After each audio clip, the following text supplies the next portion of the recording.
Ya, seringkali orang sabar itu dibuat-buat atau sabarnya terpaksa. Pernah ngalamin kayak gitu? Saya pernah ngalamin kayak gitu. Ya, so this is the backbone. Kita belajar dari muridnya Tuhan Yesus pada siang hari ini. Yang pertama namanya Yohanes. Nah, Yohanes adalah satu-satunya murid Tuhan Yesus yang meninggalnya tua. Murid-murid Yesus yang lain meninggal dengan cara yang mengerikan. Ya, bagi saya yang paling mengerikan adalah Bartolomeus karena badannya dikulitin dan waktu kulitnya udah habis dia digulingin di pasir panas. Langsung melepuh, dia meninggal dunia seketika. Dan bagi saya itu paling mengerikan. Yohanes pernah juga dimasukkan ke wajan yang ada minyak mendidih. Tapi mujizat terjadi. Dia keluar gak jadi well done. Dia keluar hidup-hidup. Dan dia menjadi satu-satunya murid Yesus yang meninggalnya tua. Dan saudara, for your info juga, Yohanes adalah satu-satunya murid Yesus yang ada di Bukit Golgota. Semua murid yang lain kabur, lari, takut. Cuman Yohanes yang berani menghadapi keberingasan tentara Romawi. Dia ada di atas Bukit Golgota. Dan saudara mesti tahu juga bahwa Yohanes adalah satu-satunya murid Tuhan Yesus yang mencatat di kitab yang dia catat bahwa dia adalah murid yang dikasihi oleh Tuhan Yesus. Banyak orang, banyak tafsiran yang mengatakan bahwa Yohanes ini sombong rohani. Ya, dia tinggi hati, dia menganggap dia lebih dari murid-murid yang lain. Tapi ternyata enggak, nanti saya akan jelaskan buat ibu-ibu semua, buat saudara-saudara semua. Dan saudara satu lagi, Yohanes adalah satu-satunya murid yang menangkap definisi kasih. Kita orang Kristen, kita kalau mendengar kata kasih, seringkali yang mendarat di kepala kita adalah semua catatannya Rasul Paulus. Betul apa betul? Kita kalau dengar kata kasih, yang mendarat langsung kasih itu sabar, kasih itu murah hati, dia nggak sombong, ya, dia nggak cemburu, itu semua.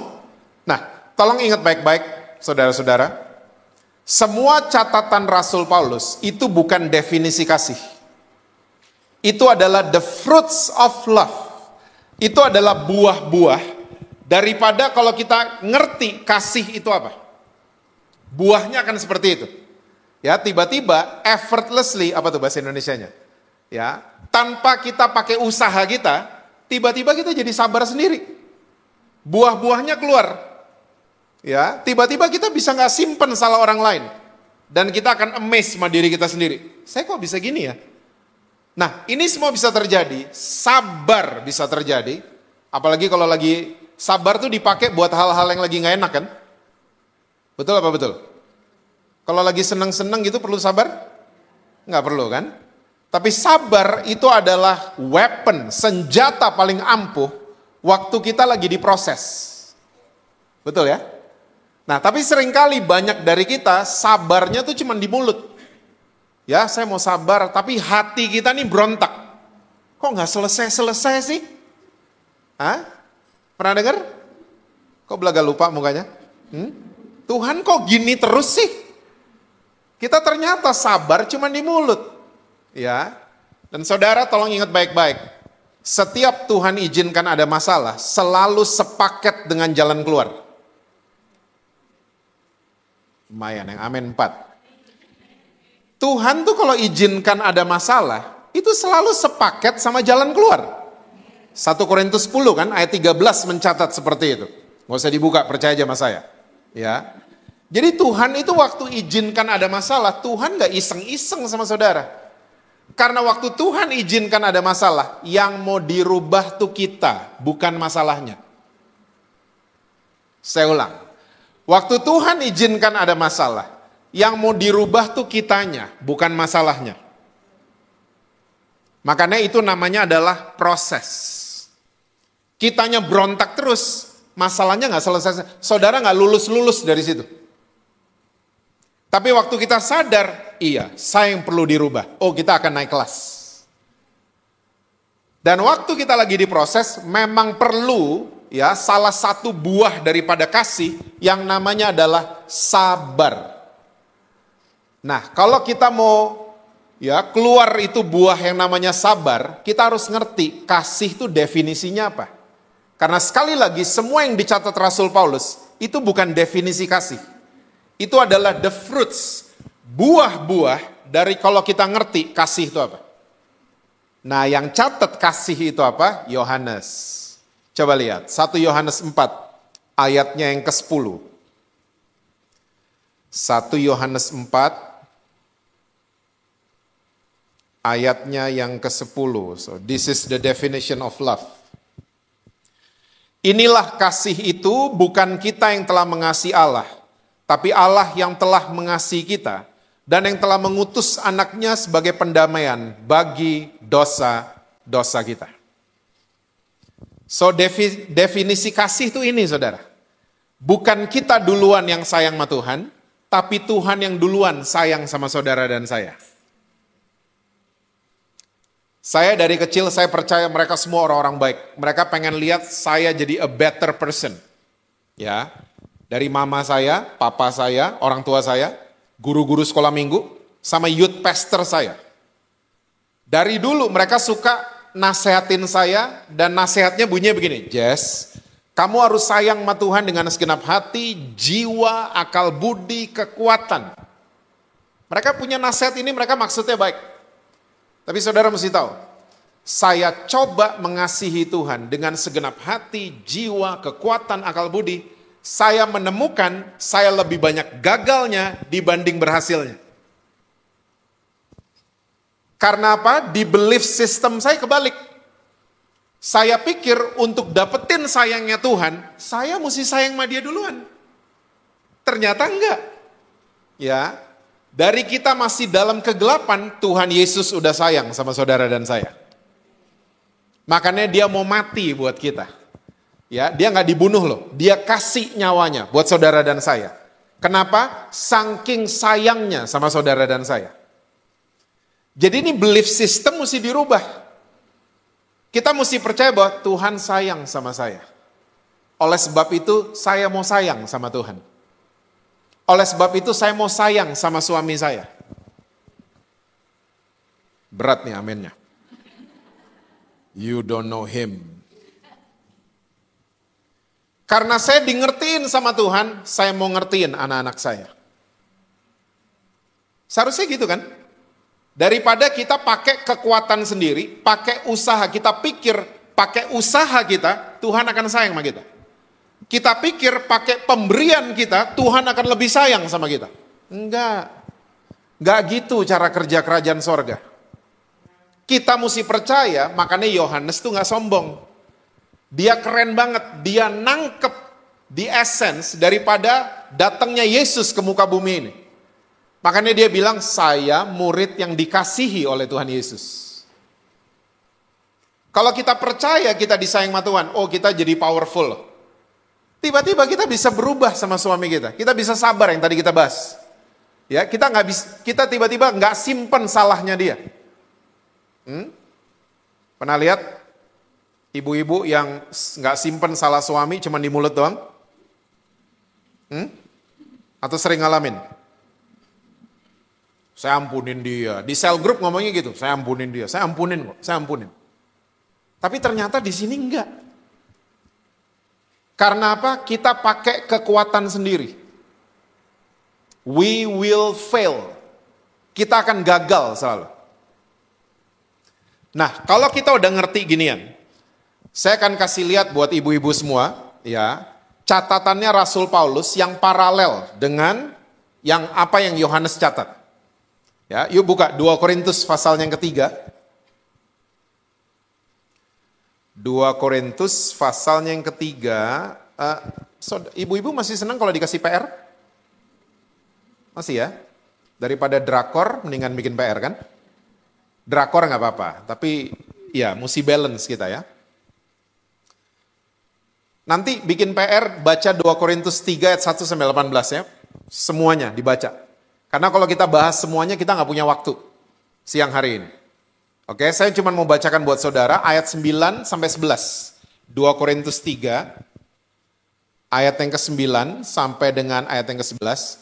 Sebab jika pelayanan yang memimpin kepada penghukuman itu mulia, betapa lebih mulianya lagi pelayanan yang memimpin kepada pembenaran. Ayat 10. Sebenarnya apa yang dahulu dianggap mulia, jika dibandingkan dengan kemuliaan yang mengatasi segala sesuatu ini, sama sekali tidak mempunyai arti.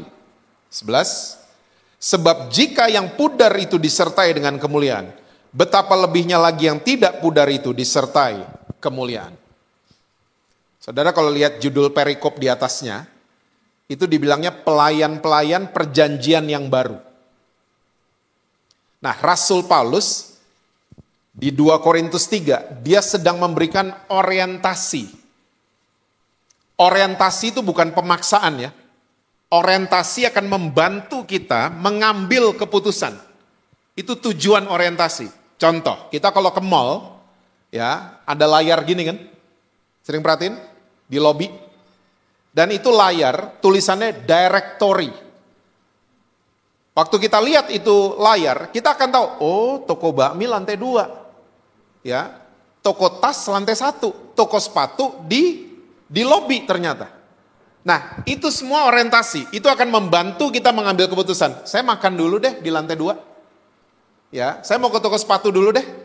Dan itu jelas dibilang, tangga jalan di mana, lift di sebelah mana, itu akan membantu kita mengambil keputusan. Nah, Rasul Paulus juga mencatat tentang orientasi. Karena ada 2 tipe pelayanan. Terserah kita mau pilih yang mana. Yang pertama namanya, kita udah baca tadi kan, pelayanan yang memimpin kepada penghukuman. Bahasa Inggrisnya ministration of condemnation. Yang kedua namanya adalah pelayanan yang memimpin kepada pembenaran. Bahasa Inggrisnya adalah ministration of righteousness. Pelayanan yang memimpin kepada penghukuman, dasarnya adalah hukum yang tertulis.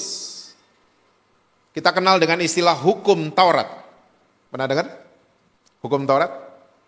Lalu pelayanan yang memimpin kepada pembenaran, dasarnya adalah hukum roh. Kita kenal dengan istilah hukum kasih karunia. Mungkin ibu-ibu mulai bertanya, pelayanan yang memimpin kepada penghukuman itu gimana maksudnya? Saya ceritanya saya aja ya, supaya kita easy to digest. Saya waktu agak mudaan, sekarang masih muda soalnya.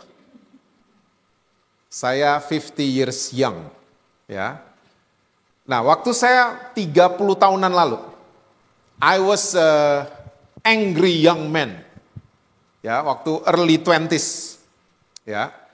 Dan saya itu saudara mesti tahu, saya tiap breakfast saya Marlboro Lights dan Jack Daniels. Every morning. Makanya kasih karunia Tuhan, saya dicek usus saya nggak apa-apa, liver saya nggak apa-apa hari ini. Ya itu semua cuma karena anugerah Tuhan. Karena dulu every morning, setiap pagi breakfast saya kayak gitu. Dan saya itu tukang mabok dan tukang tawuran zaman dulu. Tukang berantem. Nah, waktu saya lagi mabok-mabokan di luar rumah, saya masih punya pikiran gini. Saya bisa berubah kalau ikut KKR. Kebaktian hari Minggu, kebaktian kaum wanita gak akan merubah saya. Saya berubah, mesti ikut KKR. Dahsyat gak? Siapa yang dahsyat? Yang dahsyat mama papa. Kesini-sini saya baru ngerti, waktu saya lagi mabok-mabokan di luar rumah, mereka selalu masuk ke kamar saya, bantal saya ditumpangin tangan. Didoain nih anak bungsu sama mereka. Makanya di luar rumah saya masih mikir, sebadung-badungnya saya masih mikir mau berubah. Dahsyat kan? Lagi badung biasanya gak mikir apa-apa kan? Masa belaga lupa? Hah? Dan saudara kalau masih ingat, awal 90-an, hampir setiap minggu tuh ada KKR di Jakarta. Awal 90-an, saya selalu mau ikut. Saya selalu mau ikut. Dan saudara, kalau saudara masih ingat pembicara-pembicara KKR zaman dulu, setiap habis sampein firman Tuhan, mereka selalu tanya gini, yang merasa masih ada dosa, taruh tangan kanan di dada. Ingat pertanyaan itu? Ingat ya, itu pertanyaan membekas loh ke sekarang. Terus kalau dia udah tanya gitu, biasanya pembicaranya mulai angkat satu lagu. Dia nyanyi. Nyanyi, lagunya mau selesai dia ngintip. Ternyata yang taruh tangan kanan di dada banyak juga loh. Nah, habis lagunya selesai, pembicaranya biasanya ngomong gini. Coba yang taruh tangan kanan di dada, maju ke depan. Namanya adalah altar call. Wih, saudara mesti tahu saya nggak pernah peduli makanan kiri saya. Saya lari selalu ke depan. Dan you name it, semua pengalaman altar call saya udah alamin. Semua. Didoain nangis-nangis pernah. Didoain muntah pernah. Didoain jatuh nggak ada yang nada pernah. Sakit loh. Gudubrak begitu. Didoain yang nada ukuran badannya setengah saya pernah. Itu paling kasihan. Dia ketimpa sama saya. Itu paling kasihan. Semua saya udah alamin. And you know what happened? Saya ternyata gak pernah berubah. After KKR, demi KKR, demi KKR, saya tetap mabok-mabokan, saya tetap tukang berantem. Inilah yang disebut dengan pelayanan yang memimpin kepada penghukuman. Fokus pelayan Tuhannya adalah dosa dari orang yang sedang dia layani.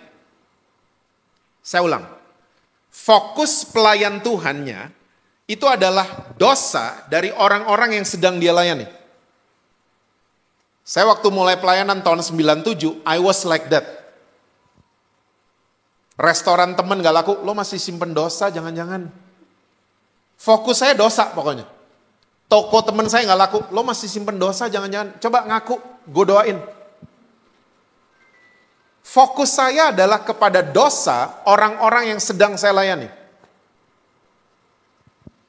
Nah, ibu-ibu mesti tahu, siang hari ini, ternyata surga itu gak pernah fokus sama dosa. Surga fokusnya sama korban. Coba kita mundur sebentar ya, ke Tulah 10. Saudara masih ingat Tulah 10? Anak sulung di Mesir dibunuh. Waktu malaikat lagi jalan di bangsa Mesir. Apa sih yang dilihat sama malaikat? Rumahnya Jesse Lantang, jangan dibunuh anak sulungnya. Dia pembicara WBI Eklesia. Oh guys, jangan berisik. Kenapa? Malaikat pada tanya. Itu rumahnya donatur. Jangan diapa-apain keluarganya. Malaikat gitu? Enggak kan? Yang dilihat sama malaikat adalah ada darah domba atau tidak di rumahnya orang Yahudi. Dilewatin rumahnya, anak sulungnya gak dibunuh. Malaikat gak peduli, itu orang Yahudi, mungkin suami istri lagi berantem kali di dalam. Itu gak jadi fokusnya malaikat. Ya, mungkin anak sulungnya baru bohongin orang tuanya mungkin di dalam rumah. Gak jadi fokusnya malaikat. Asal ada darah domba, dilewatin rumahnya. 1. 2. Zamannya hukum Taurat. Tadi belum ada hukum Taurat kan? Masuk ke hukum Taurat. Hukum Taurat itu aturannya ribet. Kita bikin dosa, urusannya mati. Mati. Kalau mau tetap hidup, mesti korbanin 2. Antara 2, burung tekukur atau domba jantan tambun gak ada cacatnya. Ya. Kalau gak ada korban ginian, mati kita. Mati. Langsung dihukum mati sama Tuhan. Nah, kalau saya misalnya saya pendosanya, ya, saya mesti cari itu di Topet, di Shopee cari domba jantan, tambun, nggak ada ininya, size berapa, payment, kurir datang, paket datang dombanya, cek, wih bener, mulus, tambun, nggak ada cacatnya. Saya pendosa, saya harus bawa domba ini ke imam besar pendosa. Nah, waktu saya lagi jalan ke arah imam besar dari jauh lihat saya udah tahu, saya bikin dosa. Karena saya bawa domba, imam besar udah tahu, ups, Jesse bikin dosa. Nah, sampai di depan imam besar, saya tidak diinterogasi. Lo berantem sama siapa kemarin? Saya gak digitu-gituin. Kamu minum apa tadi malam? Saya gak digitu-gituin. Tapi yang dicek sama imam besar adalah dombanya. Ada cacatnya apa tidak? Waktu ditemukan tidak ada cacatnya, domba ini layak jadi korban bakaran. Saya dikasih belatinya sama imam besar, pisau. Dan domba ini dibunuh cuman boleh disembelih sekali di bagian leher. Zret. Nah, waktu domba ini disembelih, dua hal terjadi. Dosa saya pindah ke domba itu, kesucian domba itu pindah ke pendosa. Dan domba ini dijadikan korban bakaran dan saya sebagai pendosa dinyatakan tidak berdosa untuk 1 tahun. Come on, WBI Eklesia. Gak ada lagi yang piara domba atau burung tekukur di rumah kan? Hah? Ini dua binatang aja kita jarang ketemu. Karena apa? Hari ini saudara dan saya punya korban yang sempurna. Anak domba Allah itu sendiri. Dia disiksa gak cuma sekali. Dia disiksa dari malam sampai besoknya. Hancur tubuhnya. Mukanya hancur. Dan waktu dia hancur, sama, dua hal terjadi. Kesuciannya Yesus pindah ke ibu-ibu dan saya. Dosa kita pindah ke Tuhan Yesus. Dan kita dikuduskan sekali untuk setahun, selama-lamanya. Wow, luar biasa. Kalau surga fokusnya sama korban, kenapa dan kita orang Kristen suka fokus sama dosa sesama? Halo? Kita seneng ngomongin kelemahan orang lain. Ya. Kita seneng gosipin orang lain. Di WB Eklesia nggak ada? Di tempat lain. Orang Kristen kalau cell group rohani kan? Praise and worship, bahas firman Tuhan, ya, apalagi saling mendoakan, makan bareng. Wih, Alkitabiah semua. Udah mau pulang, udah jam 10 malam. Ya, tiba-tiba di pagar ada satu anggota cell group ngomong gini, lo tahu nggak si ini bikin ini? Itu cell group gak jadi pulang. Pengalaman kayaknya ya. Cell group berlanjut bagian kedua di pagar. Bukan ngomongin firman, tapi ngomongin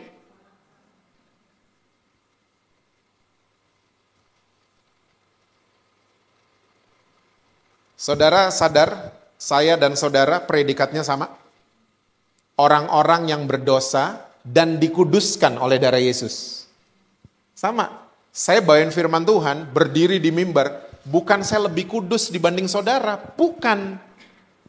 Kita mesti punya kesadaran, saya orang berdosa yang disayang, tadi kita bahas.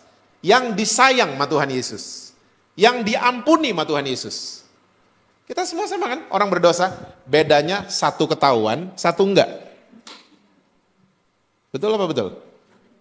Bedanya satu ngaku, satu enggak. Itu aja bedanya. Kenapa kalau ketemu orang berdosa, kita kayak mukanya gimana gitu. No, don't do that anymore. Saya belajar, ketemu siapapun, ketemu LGBT kayak, ketemu siapa aja. Saya duduk dan saya cuma bilang, Tuhan Yesus sayang sama kamu.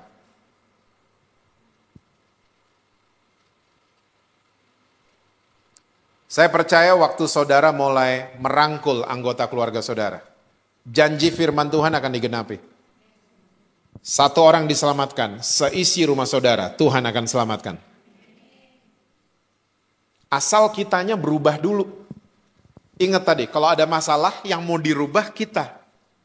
Bukan masalahnya.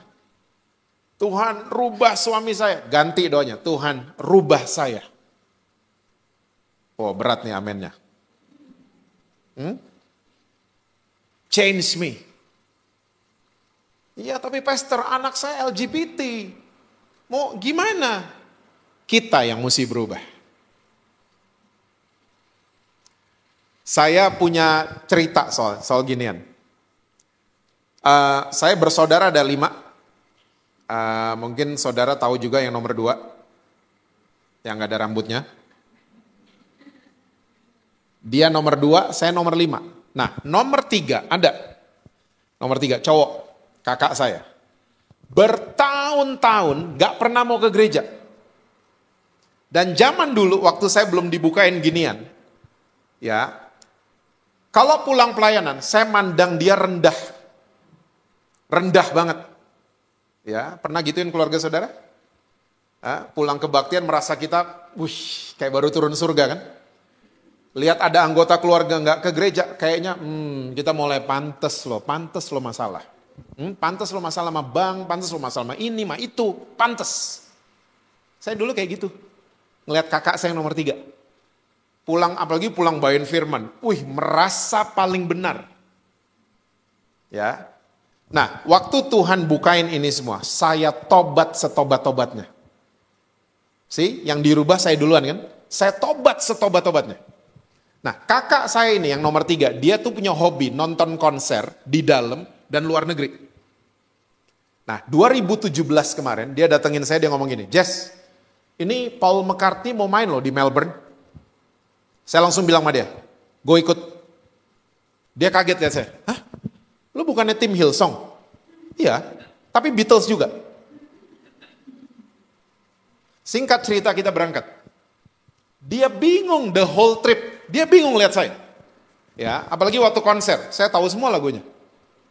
Karena 70% Paul McCartney show itu yang dibawain lagunya The Beatles. Ya. Balik ke Indonesia, nggak terjadi apa-apa. Tiba-tiba 1,5 bulan kemudian dia ngomong gini lagi sama saya, Jess, ini Scorpions mau main loh di Singapura. Saya bilang lagi pada dia, gue ikut. Loh, emang lo tahu lagunya? Tahu. Always Somewhere, Wind of Change, tahu? Berangkat.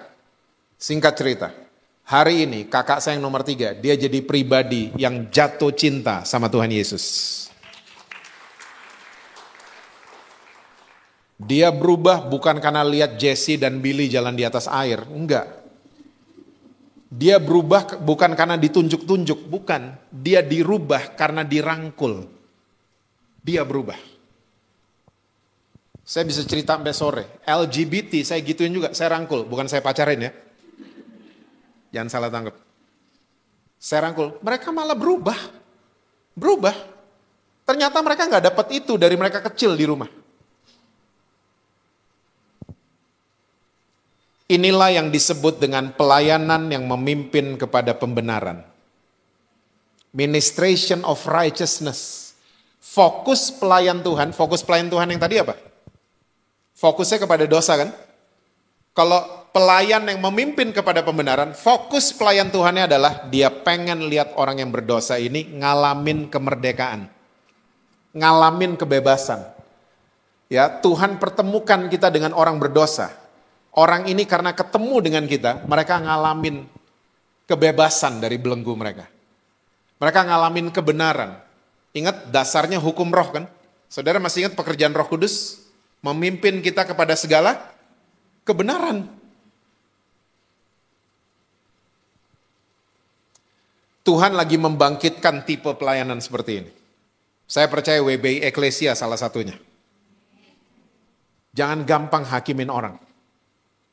Kita nggak pernah tahu apa yang mereka alamin, ya. Kita nggak pernah tahu masa lalu mereka seperti apa. Kita nggak pernah tahu. Rangkul dong, dirangkul, ambil keputusan. Kita mau ngerti mereka, seperti Tuhan udah ngerti saya. Ingat paradigma kasih tadi? Ya, saya diampuni Tuhan, saya mau ampuni suami saya. Saya di ngertiin sama Tuhan, saya mau ngerti anak saya. Karena saya udah diterima duluan sama Tuhan. Tuhan lagi membangkitkan pelayanan seperti ini di mana-mana. Saudara mesti tahu, kita tunjuk anak-anak kita, mereka makin menjauh dari kita. Saya boleh cerita satu lagi? Sebelum kita masuk ke poin terakhir. Awal Januari, anak saya yang nomor 2. Dia duduk di meja makan, dia buka tas, dia keluarin vape. Saya masih belum mikir apa-apa, saya pikir, oh punya temennya kali. Enggak, diisep sama dia. Asapnya dibuang ke muka saya lagi. Mulai dong ada kalimat-kalimat, kamu ayah yang gagal. Pernah ada kalimat-kalimat gitu? Kamu pendeta, anakmu kayak gitu. Ngaca dong. Mulai tuh kalimat-kalimat gitu. Tapi ada suara lembut di hati saya ngomong gini, Jess, your son is your best friend. Ada suara lembut ngomong gitu. Gak tahu kenapa habis saya dengar suara itu, malah saya tanya, itu flavornya apa? Mau marah loh, tadinya mau marah. Tapi Malah nanya itu flavor. Dia jelasin, ini strawberry Dad, ada apa gitu campurannya, saya lupa. Dan kalau di ruangan AC enak banget baunya. Dia isep lagi, dibuang lagi asapnya ke saya.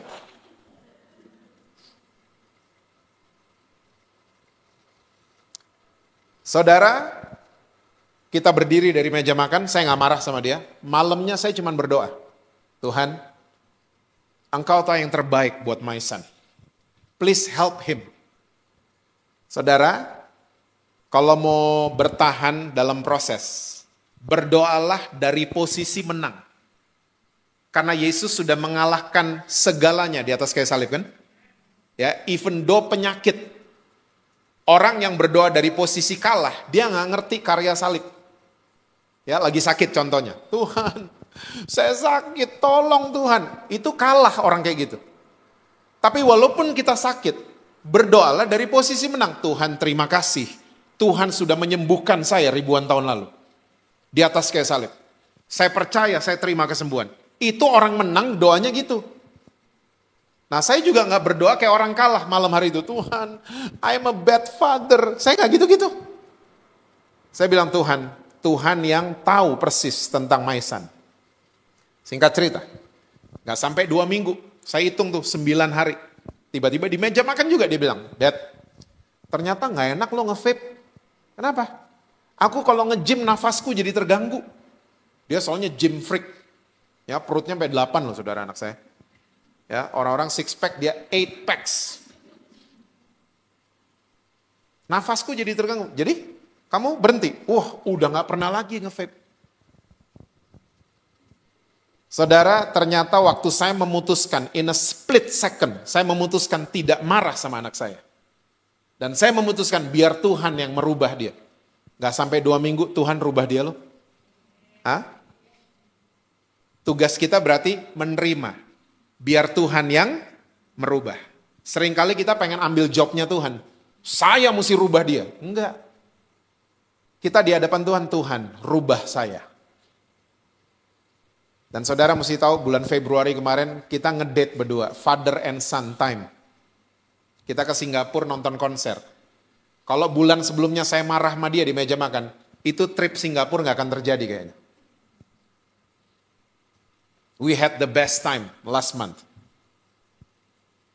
Tuhan lagi bangkitin tipe pelayanan seperti ini. Yang terakhir, muridnya Tuhan Yesus, namanya Petrus. Tinggal 10 menit.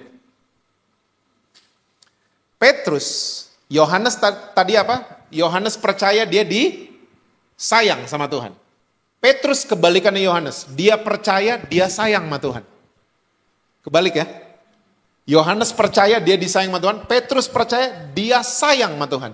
Bahasa sekarangnya kadrun. Pernah dengar kata itu? Kadrun selalu pengen nunjukin kemana-mana. Saya ibadah, saya kebaktian, saya pelayanan, saya memberi, dan seterusnya.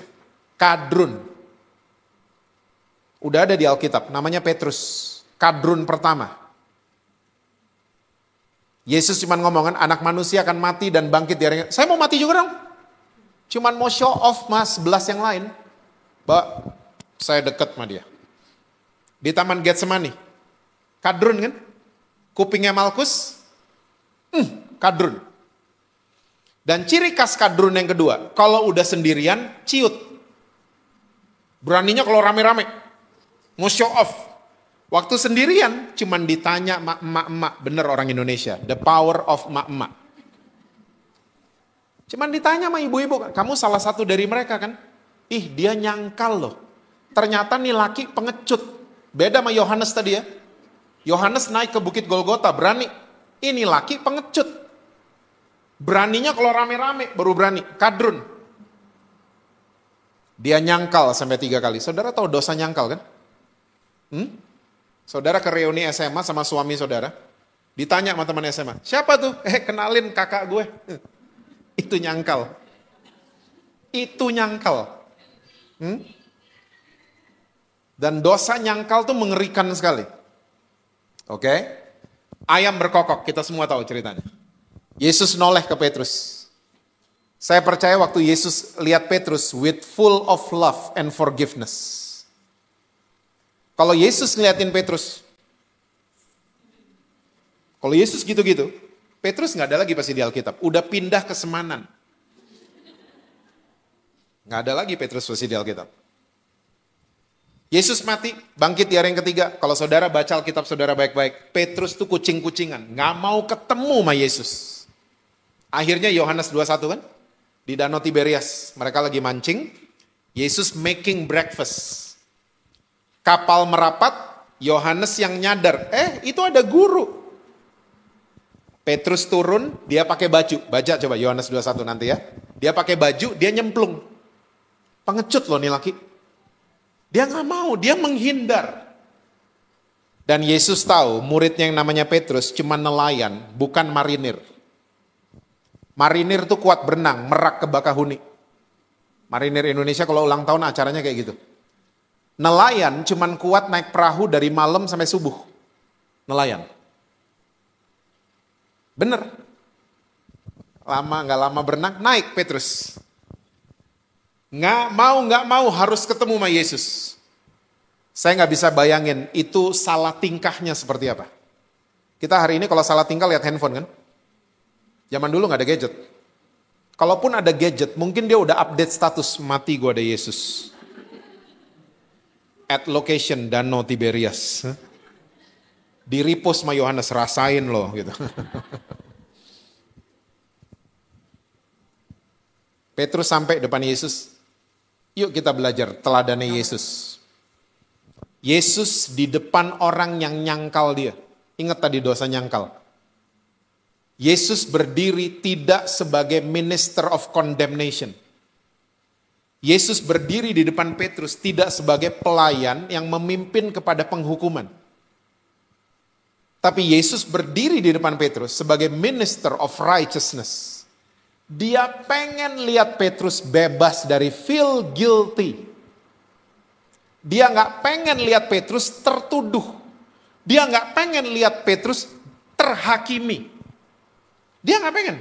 Dia pengen lihat Petrus bebas, merdeka. Dari itu semua. Saudara kalau dengar kasih karunia, jangan pikir merdeka bikin dosa ya. Tapi merdeka atas dosa. Oke? Jadi orang yang bilang kasih karunia merdeka, itu nggak ngerti kasih karunia namanya. Ya. Petrus. Makanya Yesus bertanya pertanyaan yang sama. Do you love me more than anything else? Pertanyaan ketiga Petrus nangis. Tolong ingat baik-baik ibu-ibu. Dan beberapa kaum pria. Ternyata kata kasih yang keluar dari mulut Yesus sama kata kasih yang keluar dari mulut Petrus beda. Saudara tahu di bahasa Yunani kasih ada 3. Eros, filio, agape. Eros itu nafsu, filio kasih buat sahabat dan keluarga, agape itu kasih tanpa syarat. Ternyata pertanyaan Yesus buat Petrus itu begini, do you agape me or not? Jawabannya Petrus, yes I filio you. Nggak nyambung. Masih pede Petrus. Ya. Pertanyaan kedua, do you agape me or not? Yes I filio you. Pertanyaan ketiga, Petrus menangis. Kalau saudara pelajari dari bahasa aslinya, Peter in his deepest sorrow. Dia dalam kesedihan yang mendalam. Bukan cuma nangis. Dia sadar standar kasihnya beda sama Yesus. Beda. Dan waktu Yesus lihat Petrus sadar. Ya, apa pesan Yesus masih ingat? If you agape me. Itu seharusnya gitu bahasa aslinya. If you love me. Gembalakanlah domba-dombaku. Menggembalakan dombanya Yesus gak bisa pakai jari saudara. Lu gini ya, lu. Gak bisa. Gembalakan dombanya Yesus mesti pakai kasih agape. Kasih tanpa syarat. Gimana caranya? Tadi balik ke awal. Kita mesti percaya saya disayang sama Tuhan. Bukan saya yang sayang sama Tuhan. No. Petrus berubah kan? Petrus berubah. Dia berubah bukan karena ditunjuk sama Yesus. Dia berubah karena dirangkul.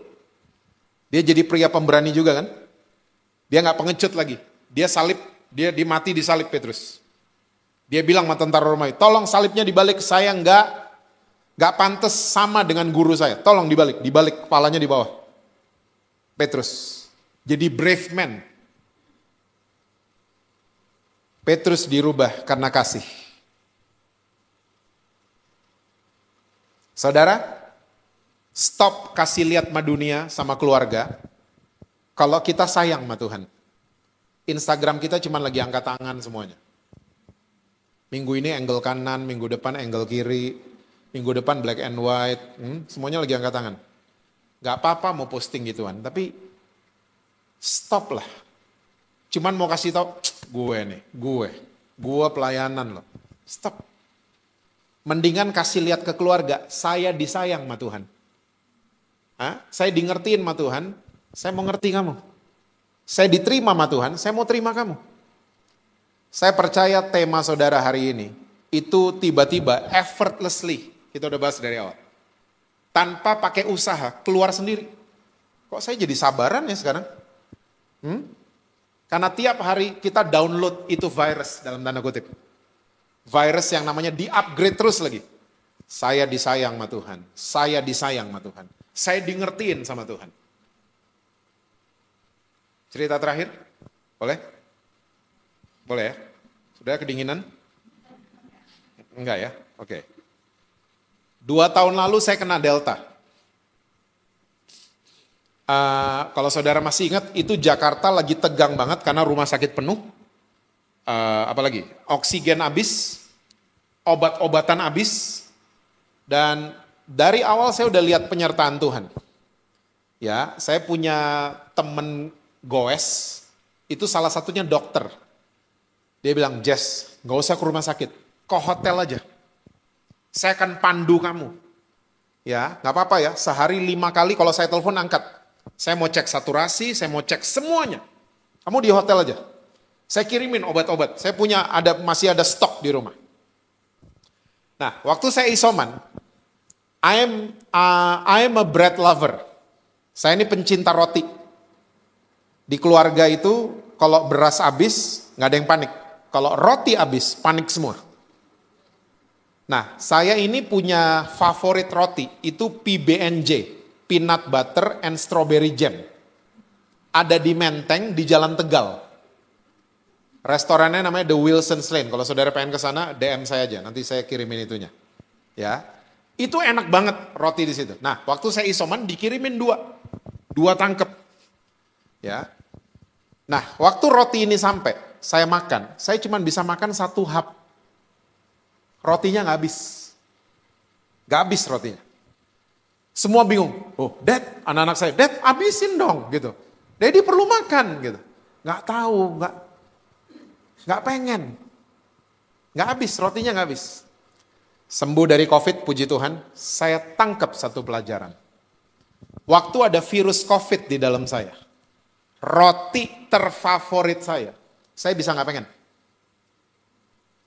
Sama. Waktu kita download itu virus yang namanya His Righteousness di dalam kita. Di-upgrade terus lagi. Ya. Dosa favorit kan? Kok belaga nggak tahu? Dosa tuh enak. Kalau nggak enak orang nggak banyak orang jatuh di situ kan? Kalau nggak enak gitu. Dosa tuh enak. Tapi tiba-tiba kita bisa nggak pengen. Karena nggak pengen sama nggak mau itu beda. Pernah dengar orang yang nggak mau, ngumbar nggak mau? Laki orang nggak mau, enak aja nggak mau. Hati-hati, ngomong-ngomong nggak mau, 1 hari bisa mau. Tapi kalau udah nggak pengen, itu kayak saya sama kodok. Saya ditawarin suike, seenak apapun, no. Suike, enggak. Saya ngebayangin dia hidup, aduh enggak banget. Ini binatang, semua binatang berdiri, dia miring gini, aduh enggak banget. Ya, matanya cuma setengah, aduh enggak banget. Kodok. Terus kodok dibalik kodok kan, aduh enggak banget. Iya kan, kodok dibalik kodok, iya. Enggak banget. Saya sama kodok N. No. Sampai kapanpun enggak pengen. Sama. Dosa boleh enak. Mantan SMA boleh add saudara di Facebook. Ya kan? Di add mantan gemeter kan? Ih ganteng loh. Tapi tiba-tiba kita bisa nggak pengen. Dan disitulah nama Yesus ditinggikan. Bukan karena saya. Tapi karena Yesus yang di dalam saya. Dia yang membuat saya nggak pengen bikin itu semua. Amin saudara? So saya percaya. Walaupun saudara lagi diproses. Saya percaya saudara bisa jadi ibu-ibu yang stronger than yesterday. Ya, lebih kuat dari kemarin. Lebih kuat dari minggu lalu. Karena apa? Sabar itu udah sendirinya. Nggak dibuat-buat. Nggak pakai kekuatan sendiri. Makanya tiap hari download kasihnya Tuhan Yesus. Ya, belief system kita di-upgrade. Saya disayang sama Tuhan. Saya percaya semua akan keluar automatically dari kehidupan kita. Amin. Tuhan berkati saudara-saudara semua. Selalu sukses dengan apapun yang saudara kerjakan. Harmonis di rumah dan rekening bank selalu penuh buat saudara. Senang ya kok gitu-gituan. Yuk kita tundukkan kepala sebentar. Meteraikan setiap firman-Mu pada setiap kami Tuhan. Ajar kami untuk selalu mau mengalami perjumpaan pribadi dengan Tuhan Yesus.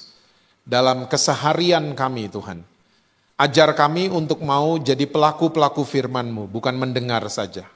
Ajar kami untuk mau menghidupi firman-Mu. Kami percaya Roh Kudus Engkau adalah guru agung kami. Kau akan memimpin setiap kami kepada segala kebenaran-Mu. Hamba-Mu stop berbicara, tapi hamba-Mu sangat percaya Tuhan, Roh-Mu akan memimpin setiap kaum wanita yang ada di tempat ini. Dengan luar biasa. Mereka akan tiba di tempat-tempat yang luar biasa. Mereka akan mengalami Engkau secara luar biasa. Dan hamba-Mu sangat percaya Tuhan, mereka akan keluar dari proses yang Kau izinkan sebagai umat yang lebih daripada pemenang. Terima kasih Tuhan, terima kasih buat siang hari ini. Hamba-Mu stop berbicara. Tapi hamba-Mu sangat percaya hidup kami dikasihi oleh Tuhan Yesus. Terima kasih Tuhan, kami menyerahkan acara selanjutnya di dalam nama Tuhan Yesus Kristus. Amin.